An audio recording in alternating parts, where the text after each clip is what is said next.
From Eastern Europe to the Middle East and South Asia, the world is grappling with a surge in violent conflicts. These crises have led to devastating humanitarian consequences. Innocent civilians are bearing the brunt of these conflicts. They are being displaced from their homes, they are losing loved ones, and they are facing unimaginable hardships. The international community must come together to address these crises. We must work to find peaceful resolutions, and we must provide humanitarian assistance to those in need. Tensions between Russia and Ukraine have reached new heights. Ukrainian forces have launched incursions into Russian territory. This has prompted Russia to evacuate tens of thousands of civilians from the Kursk region. The situation is fluid and dangerous. Both sides are accusing each other of escalating the conflict. The potential for further violence is high. The international community is deeply concerned about the safety of civilians caught in the crossfire. The Ukrainian government argues that these incursions are necessary. They say it is a way to pressure Russia to end the war. Russia, however, views this as a major escalation. They have vowed a swift and decisive response. The situation underscores the high stakes involved. It also highlights the urgent need for a negotiated settlement. The ongoing conflict between Israel and Hamas has once again resulted in tragedy. An Israeli airstrike hit a school in Gaza. This resulted in numerous casualties, including women and children.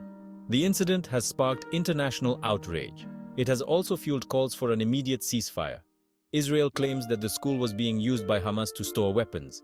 They say that they took precautions to minimize civilian casualties. However, the high number of civilian deaths has raised serious questions. Many international observers are accusing Israel of using disproportionate force.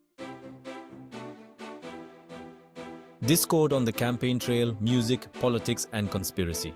The 2024 US presidential election has been marked by controversy. One unexpected flashpoint involves music.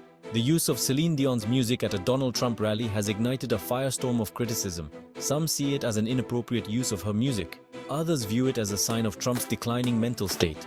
Conspiracy theories have also emerged. Some supporters of Trump believe that Dion herself approves of his message.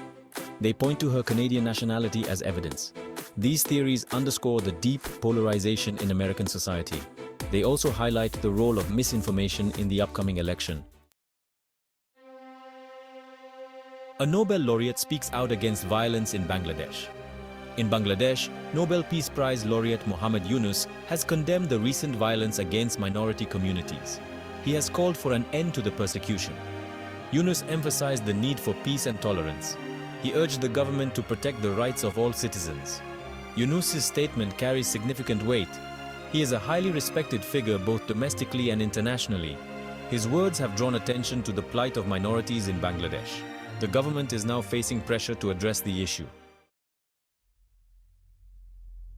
A call for unity and tolerance in a time of global unrest.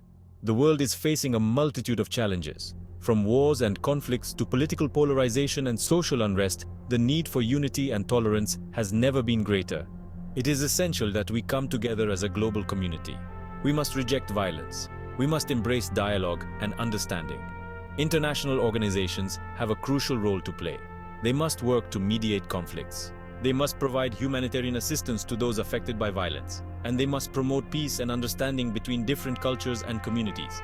Each of us also has a responsibility. We must reject hatred and intolerance. We must stand up for the rights of all people, regardless of their background or beliefs. We must work together to create a more peaceful and just world for all.